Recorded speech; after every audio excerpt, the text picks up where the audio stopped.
Hello everyone, welcome to Global Online. This is Professor Swati Patil and today we are going to study about Maharashtra set परीक्षा. ठीक आहे, तर आजच्या परीक्षेमध्ये आजच्या सेशनमध्ये आपण आज महाराष्ट्र सेट परीक्षेबाबत काय करणार आहोत, चर्चा करणार आहोत.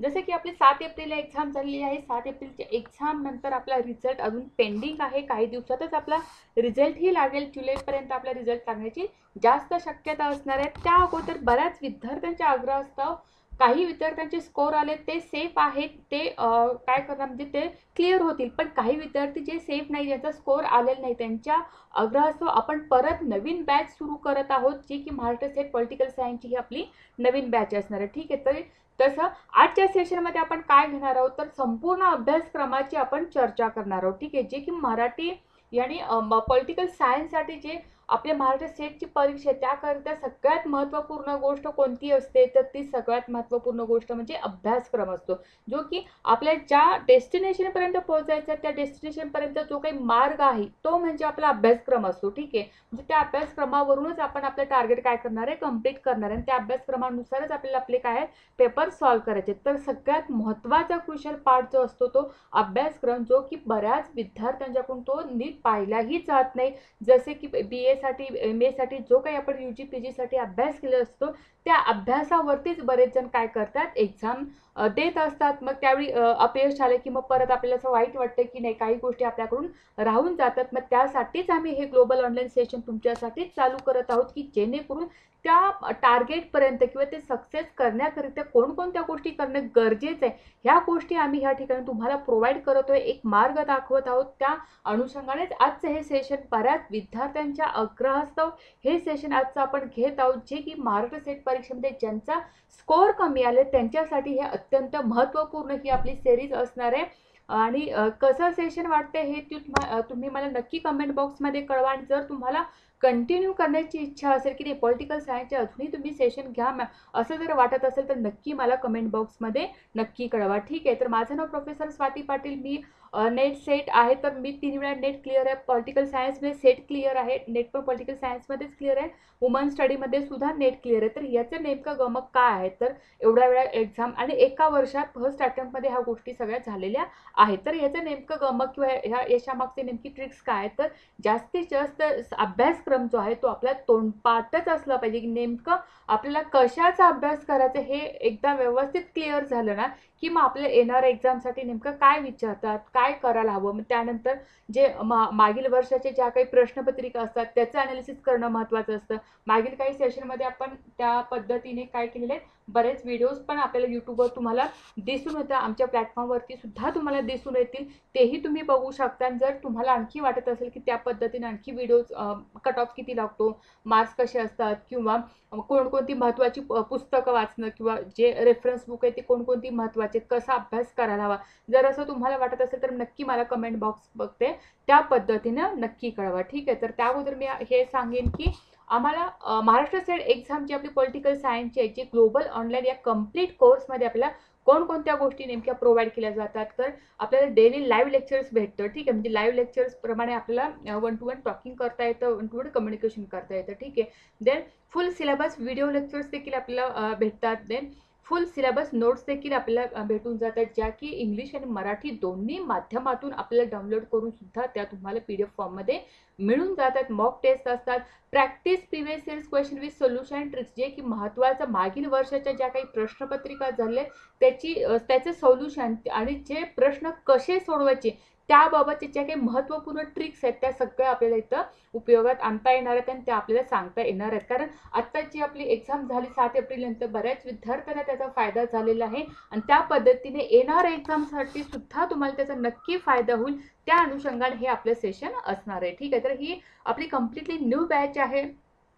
स्टार्ट कधीपासून होणार आहे, तर 24 जून 2024 पासून आपल्याला ही बॅच काय होणार आहे, स्टार्ट होणार आहे. याचं फी स्ट्रक्चर किती आहे, फीज आहे 12,000 रुपये, पण तुमच्यासाठी डिस्काउंट करून फक्त असणार आहे 10,000 रुपये. या 10,000 रुपयामध्ये फक्त तुम्ही पॉलिटिकल सायन्स करू शकता का, नाही तर पॉलिटिकल सायन्स सोबतच तुम्ही पेपर फर्स्ट देखील करू शकता. म्हणजे जेव्हा तुम्ही पॉलिटिकल सायन्ससाठी ॲडमिशन घेतात त्यासोबतच तुम्हाला त्यासोबत जो तुम्हाला पेपर फर्स्ट महत्त्वाचा पार्ट करावा लागतो किंवा त्याचंही आपल्याला मार्किंग जे आहे ते खूप महत्त्वाचं आहे, तो पेपरही तुम्हाला या 10,000 रुपये मध्ये किंवा ह्या सेशन पॉलिटिकल सायन्स सोबतच तुम्हाला काय भेटणार आहे, फ्री भेटणार आहे. तर याकरिता या ठिकाणी दिलेल्या कॉन्टॅक्ट नंबरवरती तुम्हाला कॉन्टॅक्ट करायचं आहे किंवा व्हॉट्सअप करायचं आहे. त्याच पद्धतीने ग्लोबल ऑनलाईन ॲप जे आमचं आहे ते ॲप तुम्हाला डाउनलोड करायचं आहे. डाउनलोड केल्यानंतर तुम्हाला असं पेज दिसेल. प्ले स्टोअरमध्ये जाऊन परत तुम्ही ग्लोबल ऑनलाईन टाईप केल्यानंतर तुम्हाला हे असं पेज दिसेल. ते ओपन करायचं. ओपन केल्यानंतर तुम्ही स्टोअरमध्ये जाऊ शकता. स्टोअरमध्ये वेगवेगळे कोर्सेस तुम्हाला दिसून होतील. त्या वेगवेगळ्या कोर्सेसमध्ये तुम्ही पॉलिटिकल सायन्स सेट टाकले की तुम्हाला त्या ठिकाणी जे आत्तापर्यंत झाले ते रेकॉर्डेड लेक्चर्स, लाईव्ह लेक्चर्स, ज्या काही MCQs आहेत, 5000+ MCQs आहेत, मॉक टेस्ट आहेत, त्या सगळ्या तुम्हाला तिथं मिळून जातील. याचं ड्युरेशन किती असणार, जर तुम्ही आत्ता ॲडमिशन घेतलं तर ते कधीपर्यंत तुम्हाला म्हणजे ड्युरेशन कधी असेल किंवा एक्झाम पुढची होईपर्यंत तुम्ही ते काय करू शकता, कनेक्ट करू शकता. म्हणजे जवळपास 1 वर्षापर्यंत ह्याचं तुम्हाला ड्युरेशन असणार आहे. ठीक आहे, 1 वर्षापर्यंत तुम्हाला आम्ही जे लेक्चर्स आहेत ते तुम्ही पाहायला किंवा तुम्ही ते कनेक्ट करू शकता. ठीक आहे, तर यासाठी लवकरात लवकर जॉईन होणं फार गरजेचं आहे. येणारी जी पुढची एक्झाम असेल ती तुमची लास्ट एक्झाम असेल, ह्याचा अर्थ तुम्ही ती एक्झाम क्रॅक करणारच आहेत. फक्त ज्या काही गोष्टी मी ह्या ठिकाणी तुम्हाला सांगणार त्या फक्त तंतोतंत पाळण्याचा प्रयत्न करा. त्यानुसार जर अभ्यास केला तर नक्की तुम्हाला म्हणजे यशापासून कुणीही अडवू शकत नाही. कारण हा माझा स्वतःचा अनुभव आहे. मी स्वतः सेट क्लिअर आहे. मी स्वतः 2 वेळा पॉलिटिकल सायन्समध्ये नेट क्लिअर आहे, वुमन स्टडीजमध्ये नेट क्लिअर आहे. ज्या ज्या गोष्टी मी स्वतःसाठी अप्लाय केल्यात त्या सगळ्या गोष्टी मी तुम्हाला या ठिकाणी आपल्या या प्लॅटफॉर्मवरती तुम्हाला मी शेअर करणार आहे. तर जास्तीत जास्त याचा फायदा करून घ्या आणि लवकरात लवकर ही आपली जी एक्झाम आहे महत्त्वपूर्ण, जी की असिस्टंट प्रोफेसर ग्रुप ए म्हटलं जातं, जी अतिशय महत्त्वाची एक्झाम आहे, ती परीक्षा तुम्हाला पास होण्यास मदत होणार आहे. ठीक आहे, तर याप्रमाणेच आपण आजच्या सेशनला सुरुवात करत आहोत, जे की आज आपण सिलेबसचं काय करणार आहोत, सिलेबसची चर्चा करणार आहोत.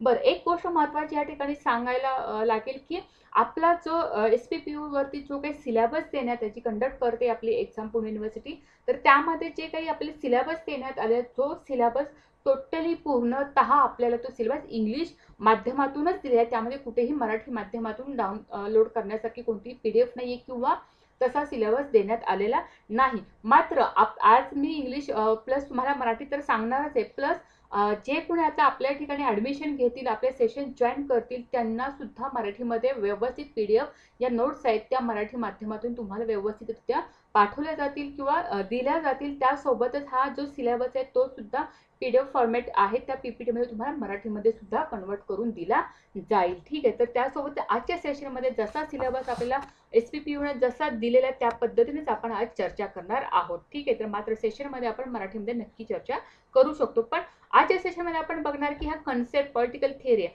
बरं, सगळ्यात महत्त्वाचं काय की जेव्हा कधी आपण सिलेबस बघत असतो तेव्हा आपल्याला कळलं पाहिजे की नेमकं आपल्याला सिलेबस पॉलिटिकल सायन्सचा दिलेला आहे, नेमकी त्यामध्ये किती युनिट्स आहेत हे सगळ्यात सुरुवातीला बघून घ्यायचं. त्यामध्ये फर्स्ट युनिटपासून कुठंपर्यंत 10th पर्यंत, म्हणजे टोटल 1 ते 10 पर्यंत आपल्याला काय दिले, एक चॅप्टर आहेत किंवा युनिट्स आहेत. 1 ते 10 पर्यंत आपल्याला महत्त्वपूर्ण युनिट्स आहेत. मग ते कोणकोणते आहेत, मग त्यामध्ये पॉलिटिकल थिअरी असेल, वेस्टर्न पॉलिटिकल थॉट असेल किंवा इंडियन पॉलिटिकल थॉट असतील, कंपॅरेटिव्ह पॉलिटिकल अनालिसिस असेल, then comparative Indian foreign policy असेल, बरोबर, इंडियन फॉरेन पॉलिसीमध्ये इंटरनॅशनल रिलेशन असेल, नंतर आपलं हे पण असेल इंडियन कॉन्स्टिट्यूशनचा प्रोसिजरचा पार्ट आहे, नंतर पॉलिटिकल प्रोसिजरचा पार्ट आहे, पब्लिक ॲडमिनिस्ट्रेशन आहे. ठीक आहे, मग ह्या ज्या काही गोष्टी आहेत त्या आपल्याला माहिती असलं पाहिजे की नेमकं मला कशाचा अभ्यास करायचा. कारण काय 1 ते 10 पर्यंत युनिट जे काही आहेत ते आपली तोंडपाठच असली पाहिजे, जेणेकरून आपल्याला त्यातले जे महत्त्वाचे आपले स्ट्रॉंग आहेत ते जास्तीत जास्त स्ट्रॉंग आहे. हे एक महत्त्वपूर्ण ट्रिक आहे की 10च्या 10 युनिट करत बसायचं आहे का नाही. सगळ्यात महत्त्वाचं म्हणजे आता बरेच जण सांगतात की most important topic is that okay, म्हणजे हे महत्त्वाचे टॉपिक, ह्याच्यावरती प्रश्न येतातच. हे एखाद्याला नाही पॉलिटिकल थिअरी आवडत, नाही एखाद्याला पॉलिटिकल थॉट लवकर लक्षात राहत किंवा नाही त्यांची पुस्तकं लक्षात राहत, काय करायचं, पण जे तुम्हाला आवडतं म्हणजे लिटरली जे तुमचे पॉईंट स्ट्रॉंग आहेत, एखाद्याचं कॉन्स्टिट्यूशन खूप स्ट्रॉंग असतं, एखाद्याचं कंपॅरेटिव्ह खूप स्ट्रॉंग असतं, जे स्ट्रॉंग आहे ते तुम्ही अधिक स्ट्रॉंग करा. कारण त्यामध्ये जे क्वेश्चन विचारण्यात येतील त्यामधील एकही मार्क आपला जाता कामा नये, एवढी मात्र त्याची काळजी घ्यायची. ठीक आहे, म्हणजे याचा अर्थ असं नाही जो की तुम्हाला आवडत नाही त्याच्याकडे बघायचं नाही, असं बिलकुल नाही. पण जे आवडत नाही ते किमान पातळीवरती नेण्याचा तरी नक्की प्रयत्न करा. पण सेम वेटेजवर युनिट फर्स्ट आहे, जेवढं तुम्ही वेटेज देता ते युनिट 10 पर्यंत तेवढंच दिलं पाहिजे असं अजिबात नाही.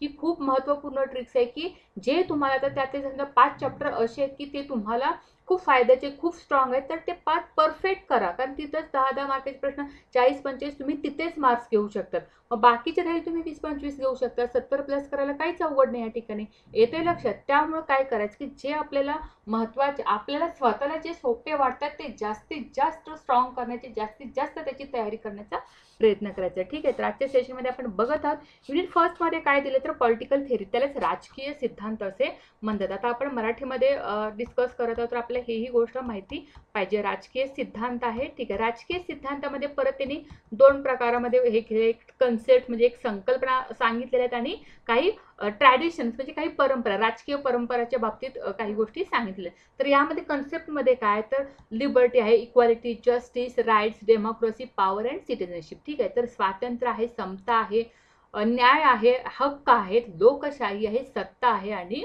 सिटिझनशिप म्हणजे काय तर नागरिकत्व आहे. तर या पद्धतीने आपल्या याच्यावरती प्रश्न विचारले जातात. खूप सोप्या गोष्टी आहेत ह्या, खूप चांगल्या कन्सेप्ट आहेत जे की आपल्या एकदा समजल्या की त्याच्यामध्ये आपला मार्क्स जात नाही शक्यतो, पण ते समजून घेणं फार महत्त्वाचं असतं. त्या रिलेटेड कोणकोणती पुस्तकं आहेत ह्याचाही आपला एक व्हिडिओ आहे, ते सेशनमध्ये तुम्ही जॉईन झाले की तेही आम्ही तुम्हाला पाठवू. ठीक आहे, तर कुठली कुठली बुक्स वाचली पाहिजेत ह्या रिलेटेड, मराठी असतील, इंग्लिश असेल, हिंदी असेल, तेही सांगण्यात येईल. ठीक आहे, तर पॉलिटिकल ट्रॅडिशन आणि जे राज्यशास्त्रातली किंवा राजकीय जे परंपरा आहेत त्या कुठल्या आहेत तर उदारमतवाद आहे, बरोबर, पुराणमतवाद म्हटलं जातं, समाजवाद आहे, मार्क्सवाद आहे, स्त्रीवाद आहे, पर्यावरणवाद आहे, बहुसांस्कृतिक वाद म्हटलं जातं आणि पोस्ट मॉडर्निझम म्हणजे उत्तर आधुनिकतावाद त्याला म्हटलं जातं. यानुसार आपल्या ह्याच्यावरती प्रश्न विचारण्यात येतात. म्हणजे हा सिलेबस आपल्याला माहिती पाहिजे. जेव्हा आपण पॉलिटिकल ट्रॅडिशन बघतो तेव्हा आता काही जण लिबरलिझम कन्सेप्ट क्लिअर होतात, सोशलिझम कळतं, पोस्ट मॉडर्निझम बऱ्याच जणांना कळत नसेल.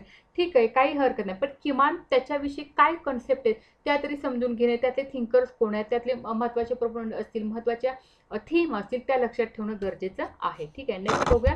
सेकंड युनिट आहे पॉलिटिकल थॉट. इथं फक्त पॉलिटिकल थॉट सांगितलं तर याचा अर्थ होतो की वेस्टर्न पॉलिटिकल थॉट किंवा जे भारताच्या व्यतिरिक्त जे थिंकर्स आहेत ते यामध्ये पॉलिटिकल थॉटमध्ये. कन्फ्युशियस आहेत. सुरुवातीच्या काही एक्झाम्समध्ये म्हणजे आता मागच्या वर्षीपर्यंत किंवा त्याच्या अगोदरच्या एक्झाम्समध्ये कन्फ्युशियस वगैरे ह्याच्यावरती वगैरे जास्त क्वेश्चन विचारले जात नव्हते. मात्र येणाऱ्या मागच्या एक्झाममध्ये याच्यावरती क्वेश्चन विचारले आहेत. प्लेटो, अरिस्टॉटल विचारले जातात. मॅकियावेली महत्त्वाचे, हॉब्स, लॉक, रुसो एक सलग करावा लागतो आपल्या, हे जे आपले सेशन आहेत. हेगेल आहे, मेरी वॉलस्टोनक्राफ्ट यांचं बुक नेहमी विचारलं जातं. ह्यांचे जे काही मेन थीम असेल आणि त्याचे रिलेटेड जे काही बुक्स असतील ते विचारले जातात. जॉन स्टुअर्ट मिल आहे, कार्ल मार्क्स, अना हरंटवरती पण प्रश्न आहे.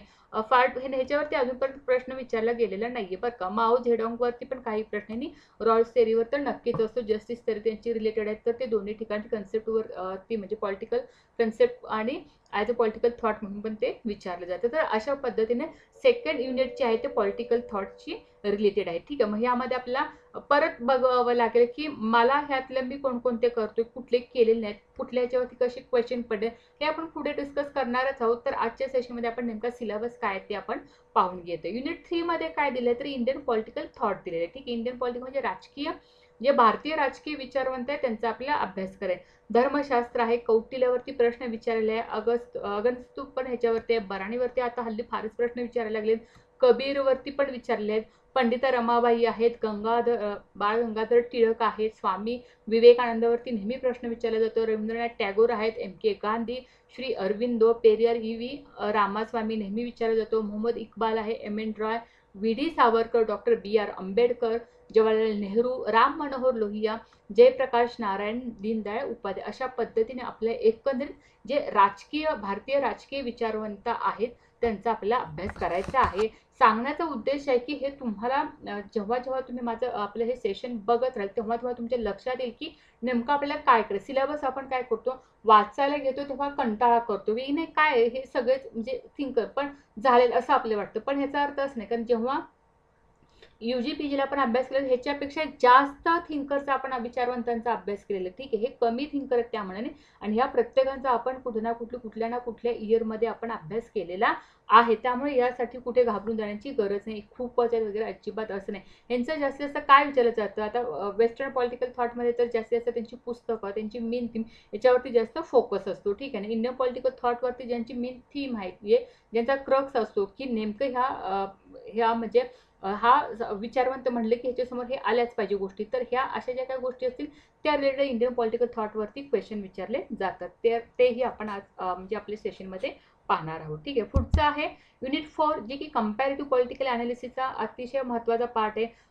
सिलेबस खूप कमी आहे, 4-5 पॉईंट्समध्येच आहे, पण आपण अख्खा पेपर जो आहे तो PG साठी UG साठी अभ्यासलेला आहे. त्यामध्ये महत्त्वाचे अप्रोचेस असतात. देन अप्रोचेस नंतर कोलोनायझेशन डिकोलोनायझेशन आहे, स्टेट थेअरी ज्याच्यावर हमखास प्रश्न विचारला जातो, कॉन्स्टिट्यूशन कॉन्स्टिट्युशनलिझम वरती विचारला जातो, डेव्हलपमेंट वरती विचारला जातो आणि स्ट्रक्चर ऑफ पॉवर हा पॉवर पॉलिटिकल थेअरीमध्ये सुद्धा आहे आणि ह्याच्यामध्ये कंपॅरेटिव्हली पॉलिटिकल अनालिसिसमध्ये पण आपल्याला हा विचारला जातो. आता नेमका अभ्यास करताना कसं कंपॅरेटिव्ह पॉलिटिकल अनालिसिस बघत असताना जे इतर देश आहेत त्या देशांच्या कंपॅरेटिव्हली हा अभ्यास असतो. ठीक आहे. मग आता अप्रोचेसमध्ये इन्स्टिट्यूशनल पॉलिटिकल कल्चर पॉलिटिकल इकॉनॉमीवरती बरेच प्रश्न आहे, न्यू इन्स्टिट्यूशनॅलिझम कंपॅरेटिव्ह मेथड महत्त्वाचे. देन फॉर्म्स ऑफ कोलोनिझम जे वसाहतवाद आहेत त्यांचे कुठले कुठले प्रकार आहेत, अँटी कोलोनियल स्ट्रगल्स नेमका कसा झाला, नॅशनलिझम काय किंवा हे कुणाच्या बाबतीत आपल्याला विचारतात, युरोपियन आणि नॉन युरोपियनच्या बाबतीत ह्या सगळ्या गोष्टी आपल्या विचारण्यात आलेल्या आहेत. तो व्यवस्थित नीट सिलेबस बघून घ्यायचं की नेमकं ते काय विचारतात. ठीक आहे. स्टेट थेअरीचे राज्य सिद्धांत आहेत त्याचे काय debate over the nature of state in capitalist आणि सोशलिस्ट सोसायटी बाबत म्हणजे जे भांडवलशाही आणि जे काही समाजवादी संस्था समाज आहेत त्यांच्या बाबत आपल्याला जे काही डिबेट्स आहेत त्याबाबत विचारले. देन पोस्ट कॉलोनियल स्टेट जे असतील त्याबाबत आहे, वेलफेअर स्टेट म्हणजे काय नेहमी प्रश्न विचारला जातो, कल्याणकारी राज्य काय कन्सेप्ट आहे स्टेट थेअरीच्या बाबत. नंतर ग्लोबलायझेशन आणि नेशन स्टेट पॉलिटिकल रिजन्स कोणकोणते आहेत, कोणकोणते क्षेत्र आहेत, डेमोक्रॅटिक काय आहे, liberal majority participatory non democratic regimes कसे आहेत, ब्युरोक्रॅट आहे, ॲथॉरिटिझम आहे, मिलिटरी डिक्टेटरशिप आहे, टोटलिझम आहे.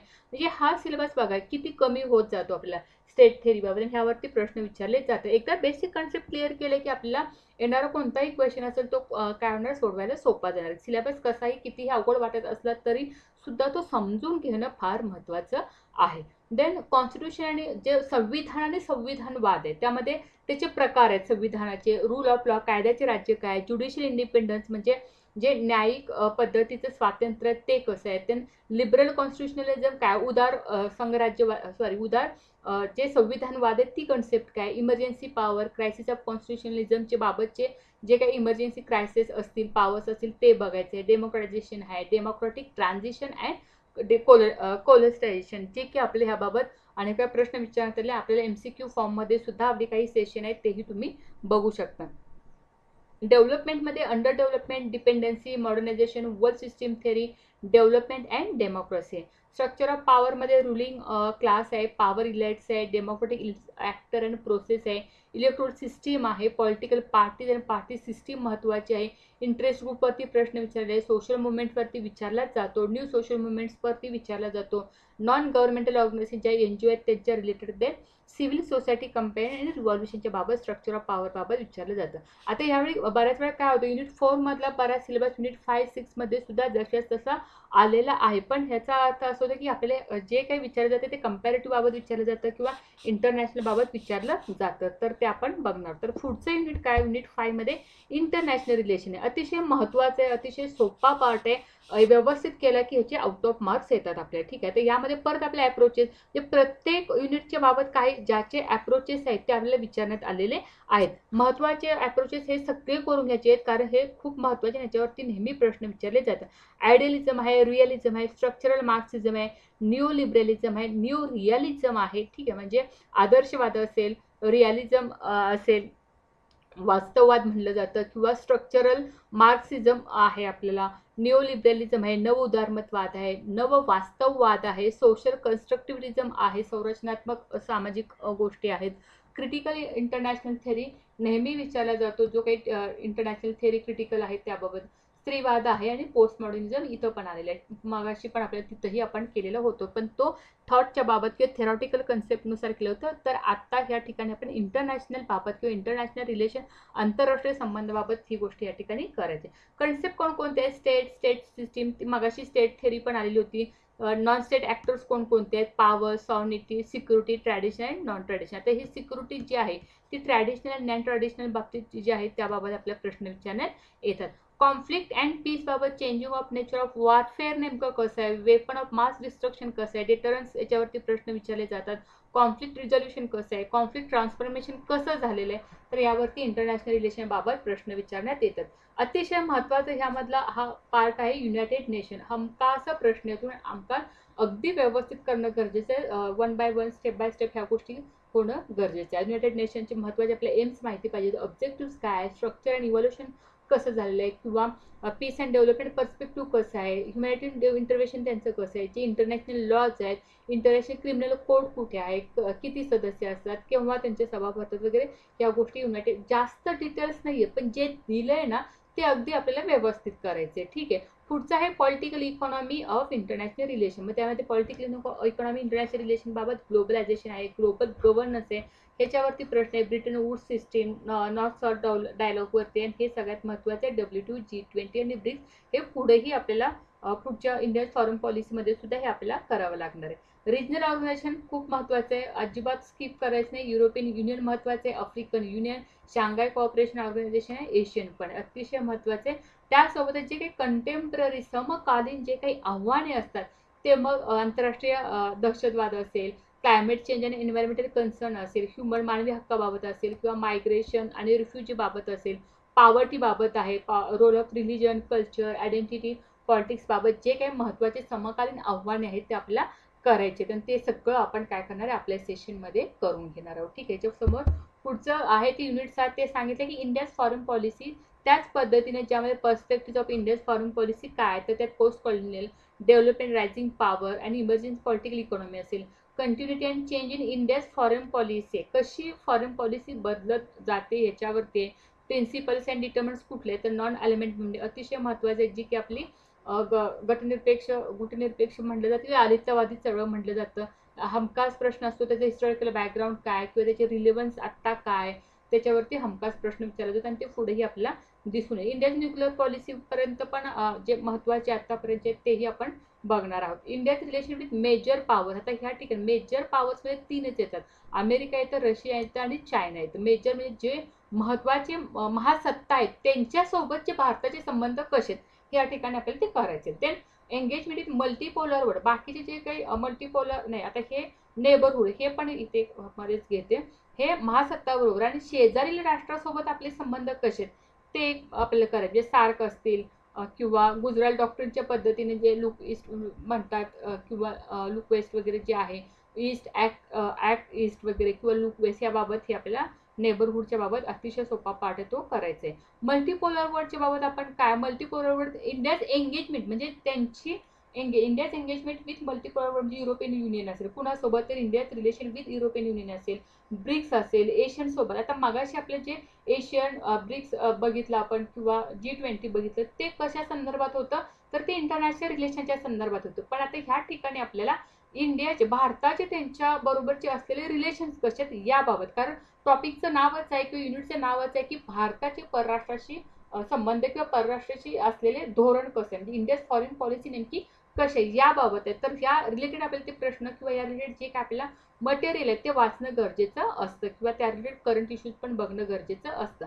मग त्यामध्ये शांघाय कोऑपरेशन ऑर्गनायझेशन असेल, आफ्रिकन युनियन आहे, सदर्न आफ्रिकन डेव्हलपमेंट कम्युनिटी आहे, गल्फ कॉर्पोरेशन काउन्सिल, याच्यावरती हल्ली जास्त प्रश्न विचारायला म्हणजे विचारतायत. ठीक आहे. तर हे आपल्याला बघायचं आहे. Then India's negotiation strategy in international region, जे महत्त्वाचे इंटरनॅशनल रिजन्स आहेत त्यांच्यासोबत भारताने कसं निगोशिएट केलेलं आहे, ज्या स्ट्रॅटेजीज वापरल्या त्या.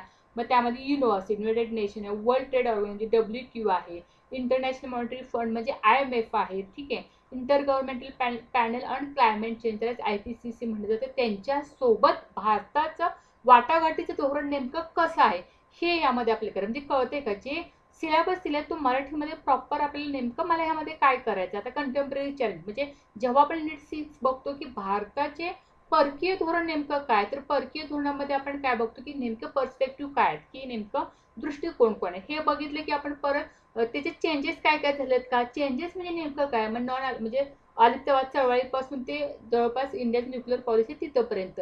देन महत्वाचं म्हणजे मेजर पॉवर्स बरोबर भारताचे कसे संबंध आहेत, शेजारी राष्ट्रांसोबत भारताचे कसे संबंध आहेत, त्यासोबतच जे मल्टीपोलर वर्ल्ड म्हटलं जातं त्यामध्ये भारताची एंगेजमेंट कशी आहे, त्यानंतर महत्वाचे जे इंटरनॅशनल रिजिम्स आहेत त्यांच्या सोबत भारतानं काय वाटाघाटीचं धोरण केलेलं आहे का, जे महत्वाचं आंतरराष्ट्रीय रिजिम्स जे म्हटलं जातं, युनो आहे, WTO आहे, IMF आहे, त्यासोबत भारत कसा आहे. देन कंटेम्पररी चॅलेंजेस भारताच्या परकीय धोरणाबाबत काय, तर मागे आपण बघितलं की मॅरिटाईम सिक्युरिटी, समुद्री सुरक्षा असेल, एनर्जी ऊर्जाबाबत असेल, एन्व्हायरमेंटल बाबत सिक्युरिटी जी की पर्यावरण सुरक्षा असेल, मायग्रंट अँड रिफ्युजी बाबत असेल, वॉटर रिसोर्स काय, इंटरनॅशनल टेररिझम, सायबर सिक्युरिटी, म्हणजे हे जवळपास आपल्याला बऱ्याच युनिटमध्ये कॉमन पॉईंट दिसतात. पण हे कोणत्या पद्धतीने कुठल्या टॉपिकशी रिलेटेड हे आपल्याला समजून घेणं गरजेचं आहे. ठीक आहे, या सोबतच पुढचं युनिट महत्व. आता हे जेव्हा फर्स्ट बघतो पॉलिटिकल थेअरी, पॉलिटिकल थॉट जे आहेत, म्हणजे 1 2 3 जे आहेत ते एका ह्याच्यामध्ये आपल्याला बसवते. म्हणजे पॉलिटिकल थेअरी झाली की त्या रिलेटेड जे काही थिंकर्स आहेत ते लगेच आपण अभ्यासाला घेतो. ठीक आहे, ते झाले की नंतर मग महत्वाचं कंपॅरेटिव्ह पॉलिटिकल अनालिसिस बघतो, इंटरनॅशनल रिलेशन आणि इंडियन फॉरेन पॉलिसी, हे 3 आपल्याला एकत्र अभ्यास करता येतात किंवा हे थोडंसं इंटरलिंकिंग करता येतं.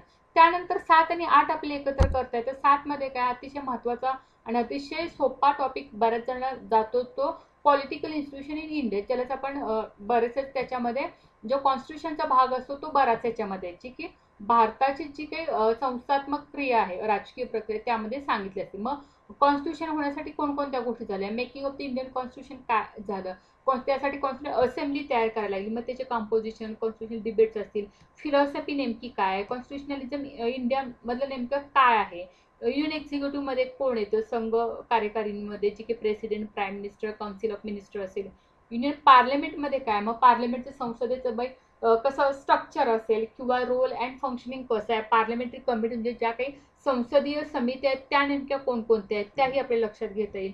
ज्युडिशरी सिस्टीम कशी आहे, मग त्या ज्युडिशरी सिस्टीममध्ये मग सुप्रीम कोर्ट असेल, हायकोर्ट असेल, त्यामध्ये ज्युडिशियल रिव्ह्यू म्हणजे सर्वोच्च न्यायालय, उच्च न्यायालय. देन जे रिव्ह्यू आहेत म्हणजे ज्युडिशियल रिव्ह्यू म्हणजे न्यायिक पुनर्विलोकन त्यांना म्हटलं जातं, न्यायिक सक्रियता असेल, न्यायिक सुधारणा असतील ते आपल्याला बघावे लागतील. Then executive and legislature in the state, म्हणजे आता हे जे बघितलं ते आपण कार्यकारिणी सगळ्या संघामधले बघितलं, तर राज्यामधली पण आपण बघू शकतो. मग त्या ठिकाणी राज्यपाल असतील, मुख्यमंत्री असतील किंवा स्टेट लेजिस्लेचर जे विधानसभा, विधान परिषद बाबत, फेडरल सिस्टम काय, इलेक्ट्रोल प्रोसेस काय, इलेक्शन कमिशन काय काम करते किंवा रूल्स काय, इलेक्ट्रोल रिफॉर्म्स काय, आणि महत्वाचं लोकल गव्हर्नमेंट इन्स्टिट्यूशन त्याचं फंक्शन काय, आणि सगळ्यात महत्वाचं कॉन्स्टिट्यूशनल आणि स्टॅट्युटरी बॉडीज कोणकोणते, त्यामध्ये मग म्हणजे महालेखा परीक्षक असतील, नॅशनल कमिशन फॉर ज्या महत्वाच्या कमिशन, ते SC साठी नॅशनल कमिशन फॉर SC असेल, नॅशनल कमिशन फॉर ST असेल, national commission for human rights related आहे, वुमन्स रिलेटेड आहे, देन मायनॉरिटीसाठी सुद्धा काही नॅशनल कमिशन आहे. तर त्या रिलेटेड अतिशय म्हणजे खूपच असा खूप सिलेबस दिला असं होत नाही, पण ज्या त्या पॉईंटमध्ये, ज्या त्या टॉपिकमध्ये जेवढं दिलं ना ते खूप सफिशियंट आहे, ते खूप महत्त्वपूर्ण दिलं, त्याच्यावरतीच आपल्याला जास्त फोकस करायचं. म्हणून मी मगाशी म्हटलं की जे तुम्हाला सोपं वाटते त्याच्यावरती तुम्ही जास्तीत जास्त भर दिला की तुम्हाला सिलेबस खूप इझी वाटणार आहे. ठीक आहे, त्यामुळे सिलेबस आपल्याला माहिती असणे, व्यवस्थित पाठ करणे, म्हणजे व्यवस्थित समजून घेणं खूप महत्त्वाचं आहे. किमान आपल्याला कळायला पाहिजे की मला युनिट 7 मध्ये नेमकं काय करायचं आहे. नाही तर एखादं पुस्तक घेतलं आणि मी ते संपेपर्यंत वाचतोय आणि ते काय होता होते ना, अशी मला 10 युनिटची पुस्तक वाचायची आणि मी हे कधी करू, अशी वेळ अजिबात आपल्यावरती येता कामा नये. आपल्याला महत्त्वाचं काय विचारले तेवढंच त्या पुस्तकातलं जे महत्त्वाचे टॉपिक, महत्त्वाचे इन सेन्स दॅट की which would be related to syllabus, म्हणजे ज्या सिलेबस रिलेटेड आपल्या अभ्यासक्रमाच्या रिलेटेड यामध्ये ज्या काही गोष्टी दिलेल्या आहेत ना, त्याच फक्त आपण त्या टिक करून, मार्क करून तेवढ्याच वाचणं गरजेचं आहे. तरच आपला हा अभ्यासक्रम काय असतो आपल्या आटोक्यात येऊ शकतो आणि आपल्याला जास्तीत जास्त वेळ त्याच्यावरती परत रिव्हिजन करायला मिळू शकतो. ठीक आहे, पुढचं युनिट काय आहे, पॉलिटिकल प्रोसेस इन इंडिया, हे 7 ला जोडूनच 8वं युनिट आहे. ठीक आहे, मग त्यामध्ये स्टेट आहे, इकॉनॉमी डेव्हलपमेंट रिलेटेड कशाबाबत आहे, तर हे सगळं भारताबाबत पर्टिक्युलरली विचारले. तर नेचर ऑफ इंडियन स्टेट नेमकं कसं आहे, त्या ठिकाणचं डेव्हलपमेंट प्लॅनिंग कसं आहे, न्यू इकॉनॉमिक पॉलिसी आपली भारताची कशी आहे, ग्रोथ आणि ह्युमन डेव्हलपमेंट नेमकी कशी झाली, म्हणजे नेमकी भारतातील जी काही राजकीय प्रक्रिया आहे याच्यावरती हा फोकस आहे. प्रोसेस ऑफ ग्लोबलायझेशन नेमका इम्पॅक्ट काय, सोशल आणि इम्प्लिकेशन म्हणजे नेमका इम्पॅक्ट काय पडलेला भारतावरती, आयडेंटिटी पॉलिटिक्समध्ये काय नेमकं, जी की व्यक्तित्व राजकारण म्हटलं जातं की त्यामध्ये धर्म असेल, ट्राईब्स असेल, कास्ट असेल, रिजन, लँग्वेज बाबत आहे. सोशल मुवमेंट्स अतिशय महत्त्वाचे आहेत की याच्यावरती प्रश्न नेहमी असतो, दलित असेल, ट्रायबल असेल, आदिवासी, वुमन, फार्मर्स, लेबरवरती, कामगारवरती विचारले जातात प्रश्न. सिव्हिल सोसायटी ग्रुप्समध्ये non party social farmers, non governmental organisation, social action groups कोणकोणते, ते महत्त्वाचे. रिजनलायझेशन ऑफ इंडियन पॉलिटिक्समध्ये काय रिजनलायझेशन ऑफ इंडियन पॉलिटिक्समध्ये रिऑर्गनायझेशन ऑफ इंडियन स्टेट्स कुठले कुठले झाले, नवीन स्टेट्स वगैरे कधी झाले, त्यांच्या तारखा, सिक्वेन्स कोणत्या अमेंडमेंटनुसार झाले हे आपल्या ह्या ठिकाणी लक्षात ठेवू लागतात. Then demand for new states कुठल्या आहेत का ते सुद्धा बघावं लागतं. जेंडर अँड पॉलिटिक्समध्ये इंडियन इश्यूज कुठले, इक्वॅलिटी रिप्रेझेंटेशनचे ते बघावं लागतं.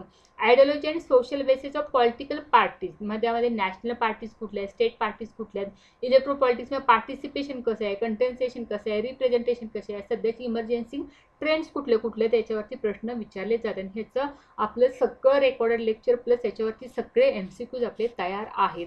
लवकरात लवकर तुम्ही जॉईन व्हा आपल्या ग्लोबल ऑनलाईन, म्हणजे तुम्हाला लवकरात लवकर अभ्यास करायला भरपूर पुरेसा वेळ मिळेल. नाहीतर कसं होतं की नोटिफिकेशन येतं, ॲड येते, त्यानंतर आम्ही फॉर्म भरल्यानंतर जेव्हा सुरू करतो तेव्हा काय होतं की मग हे करू का ते करू असं होऊन जातं. नेमकं काय करायला ह्या गोष्टी बऱ्याच लक्षात येत नाहीत. तर आत्ता हा आपल्याला खूप चांगला म्हणजे म्हणतात ना की शांततेच्या काळात जेवढं तुम्ही जास्त परिश्रम करा, जेवढं जास्त घाम गाळाल तेवढं तुम्हाला युद्धभूमीवर जेव्हा जाल तेव्हा तुम्हाला जास्त रक्त सांडावं लागत नाही. याचा अर्थ असा होतो. म्हणजे आत्ता ह्या शांततेच्या काळात म्हणजे आत्ता जोपर्यंत तुमचं नोटिफिकेशन आहे, डेट डिक्लेअर झाली नाही, एक्झाम हे होणार फिक्स आहे बरोबर. सेटची एक्झाम ही वर्षातनं होते, नक्की होणार, मार्च एप्रिलला ही एक्झाम नक्की होणार. पण त्यासाठी जवळपास तुम्हाला मागचे वर्षभर तुम्हाला त्याच्यासाठी प्रयत्न करावा लागतो, त्याचं प्री प्लॅन करावं लागतं, क्वेश्चन पेपर सोडवावे लागतात, बऱ्याच गोष्टी कराव्या लागतात. तर त्या आत्ता शांततेच्या काळामध्ये का करू नये, ठीक आहे. म्हणजे एकदम एक्झाम आल्यानंतर आपण 3 महिन्याच्या कालावधी इतकं ते ओढून घ्यायला बघतो. म्हणजे 3 महिन्यात हा सिलेबस कव्हर होणार आहे का, तर नक्कीच नाही. ह्याचा अर्थ काय होतो की मागचे 5-6 महिने जे काय असतील ते तुम्ही त्यासाठी राबणं खूप अपेक्षित असतं. जर तुम्ही ते मागच्या 7-8 महिन्यामध्ये जर तुम्ही तो अभ्यास केला तर पुढच्या 3 महिन्यामध्ये नेमकं जेव्हा नोटिफिकेशन येतं, जेव्हा एक्झाम डिक्लेरेशन डेट येते तेव्हा काय महत्त्वाचं असतं, तेव्हा जे काही 2-3 महिन्याचा पिरियड असतो, 4 महिन्याचा पिरियड असतो, त्यामध्ये नेमकं काय, तेव्हा तुम्ही अभ्यास नवीन करणं गरजेचं नसतं. त्यामुळे जो काही तुम्ही अभ्यास केलेला असतो तो त्या अभ्यासाची फक्त रिव्हिजन करणं अपेक्षित असतं. येते लक्षात. ती मध्ये बरेच जण काय करतात की जेव्हा नोटिफिकेशन येतं, जेव्हा डेट डिक्लेअर होते तेव्हापासून अभ्यासाला सुरुवात करतात. येते लक्षात. तसं न करता म्हणूनच आपली हे सेशन लवकरात लवकर आपण लॉन्च करतोय, जेणेकरून त्याचा मुलांना जास्तीत जास्त फायदा होणं अपेक्षित आहे. आणि बऱ्याच जणांच्या कॉलवरून, बऱ्याच जणांच्या मागणीवरून आपण हे आत्ताचं सेशन चालू करत आहोत. तर त्याचा जास्तीत जास्त लोकांनी फायदा करून घेणं खूप अपेक्षित आहे किंवा खूप गरजेचं आहे. ठीक आहे.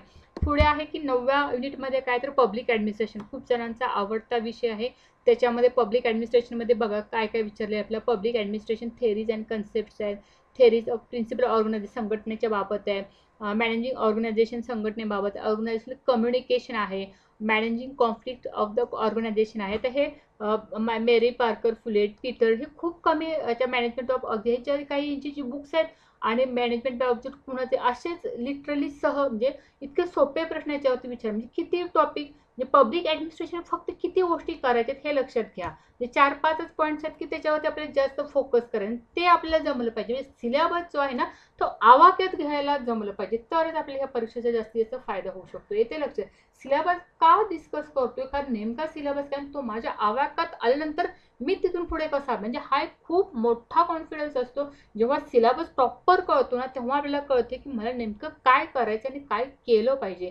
येते लक्षात. कारण बरेच ह्याच्याकडे दुर्लक्ष करतात, म्हणून ह्याचं सेशन आहे की ह्याच्याकडे दुर्लक्ष करता कामा नये. जी काही पुढचे सेशन थेरॉटिकल तुम्हाला बरेचसेच लेक्चर्स भेटतील, बरेच व्हिडिओज भेटतील, बऱ्याच गोष्टी तुम्ही केलेल्या असतील, पण नेमकं काय करायचं आहे हे एकदा म्हणजे जो पर्स्पेक्टिव्ह असतो, जो ॲप्रोच असतो तो एकदा डेव्हलप झाला ना की कोणतीही एक्झाम तुम्हाला त्याच्या यशापासून अडवू शकत नाही. त्यामुळे नेमक्या कोणत्या गोष्टी करायचं हे एकदा परफेक्ट लक्षात ठेवणं गरजेचं आहे. आता जेव्हा आपले लोकप्रशासन आपण जेव्हा अभ्यास करतो, एखादं पुस्तक घेतो, जे काही असेल तुम्ही आतापर्यंत केलेलं असेल, एखादं पुस्तक घेतो तेव्हा तुम्ही काय करता, ते सरसकट पुस्तक वाचण्याचा प्रयत्न करणार किंवा ते बघत राहणार, करणार परफेक्ट. पण या ठिकाणी नेमकं आपले जेवढे विचार आहेत तेवढ्यावरच करणार, कशाला जास्तीचं करणं, जास्त एनर्जी वाया घालणं गरजेचं आहे. आणि लगेच आपण जे ह्या रिलेटेड जे काय वाचलं त्याच्यानंतर लगेच मागच्या वर्षाची प्रश्नपत्रिका बघा, त्याच्यात नेमके काय प्रश्न विचारले हे जेव्हा आपण सिलेबस व्यवस्थित बघतो आणि मागच्या वर्षीचे प्रश्न जेव्हा बघतो तेव्हा हा एक वेगळाच कॉन्फिडन्स आपला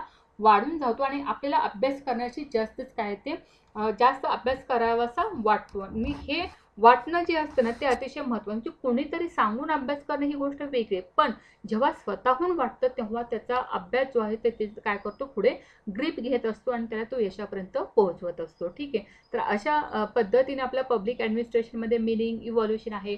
पब्लिक प्रायव्हेट ॲडमिनिस्ट्रेशन काय वेगळे, त्याच्याबाबतचे जे ॲप्रोच येतात, सिस्टीम ॲप्रोच, डिसिजन मेकिंग आणि इकॉलॉजी, हे तीनच ॲप्रोच आपल्या ह्या ठिकाणी विचार.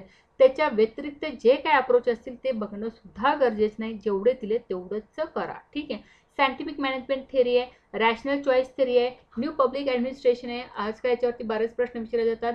डेव्हलपमेंट ॲडमिनिस्ट्रेशन आहे, कंपॅरेटिव्ह पब्लिक ॲडमिनिस्ट्रेशन आहे, याच्यावरती खूप कमी प्रश्न आहेत. न्यू पब्लिक मॅनेजमेंट खूप प्रश्न विचारले, changing nature of public administration in the era of liberalisation and globalisation. ठीक आहे, याच्यावरती पण जास्ती क्वेश्चन विचारले गेलेले नाहीत, म्हणजे ह्या 2-3 पॉईंट्सवरतीच आपल्याला आतापर्यंत प्रश्न विचारलेले आहेत, तेही जोड्या जुळ्यामध्ये जास्तीत जास्त विचारले जातात, म्हणजे ती नेमकी न्यू पब्लिक ॲडमिनिस्ट्रेशन नेमकं काय आणि त्याची थीम काय अशा रिलेटेड. ठीक आहे, नंतर थेरीज काय आहेत, थेरीज अँड प्रिन्सिपल्स काय आहेत संघटनेचे, म्हणजे पब्लिक ॲडमिनिस्ट्रेशनचे, लोक प्रशासनचे नाही तर संघटनेचे काय, तर सायंटिफिक मॅनेजमेंट थेरी नेमकी काय, तर ह्या ठिकाणी पण आहेत ते पब्लिक ॲडमिनिस्ट्रेशनचे. ब्युरोक्रॅटिक थेरी नेमकी काय आहे, ऑर्गनायझेशन. ह्युमन रिलेशन थेरी नेमकी काय असते, याबाबत प्रश्न, म्हणजे किती टू दी पॉईंट हा आपल्याला सिलेबस दिला हे लक्षात येते. मॅनेजिंग द ऑर्गनायझेशन नेमकं काय, तर theories and leadership and motivation, याच्यावरती जास्तीचे प्रश्न आलेले नाही आहेत, तरी सुद्धा आपण लिडरशिप रिलेटेड यावरती बघू शकतो. कम्युनिकेशन काय, संघटनात्मक संप्रेषण काय, तर theories and principle, Chester Barnard principle जे आहे ना ते खूप महत्व आहे, ह्याच्यावरतीच प्रश्न विचारले जातात, ते करणं ते किती कमी सिलेबसमध्ये आपला फोकस तयार होते हे लक्षात येते. ठीक आहे, या रिलेटेड पुढचं युनिट आहे 10वं, जे की governance and public policy in India. जेव्हा एकंदरीत पूर्ण आवाका विचारला जातो त्यानंतर जो पुढचे युनिट येतं ते इंडियाबाबत असते, लक्षात ठेवायचं. मी इंडियाबाबत काय विचारले तर गव्हर्नन्स म्हणजे सुशासन काय आहे, नेमकं शासन काय, डेमोक्रॅटिक गव्हर्नन्स नेमकं काय, रोल ऑफ स्टेट काय असू शकतो, ह्या गोष्टी याबाबत विचारलेल्या आहेत. मग अकाउंटेबिलिटी आणि कंट्रोल, म्हणजे जबाबदारी आणि नियंत्रण कसं असलं पाहिजे, मग त्यामध्ये institutional mechanism for checks and balance असेल, हा हे फार महत्त्वाचं आहे, याच्यावरती फार छान रेकॉर्डेड लेक्चर आपलं अवेलेबल आहे.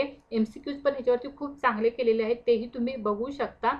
आणि लाईव्ह लेक्चर्समध्ये पण हे खूप छान पद्धतीने घेतलं आहे. ह्याचा एक चार्ट केलेला आहे मी, चार्ट कम्पॅरेटिव्ह दिले, त्या ह्याच्यामध्ये तुम्हाला व्यवस्थितरित्या हे समजून घेता येतं. खूप अतिशय महत्त्वाचा पार्ट आहे ह्या युनिटमधला. ठीक आहे, then institutional mechanism for good governance, हे पण खूप महत्त्वाचं आहे. राईट टू इन्फॉर्मेशन हमखास प्रश्न आहे.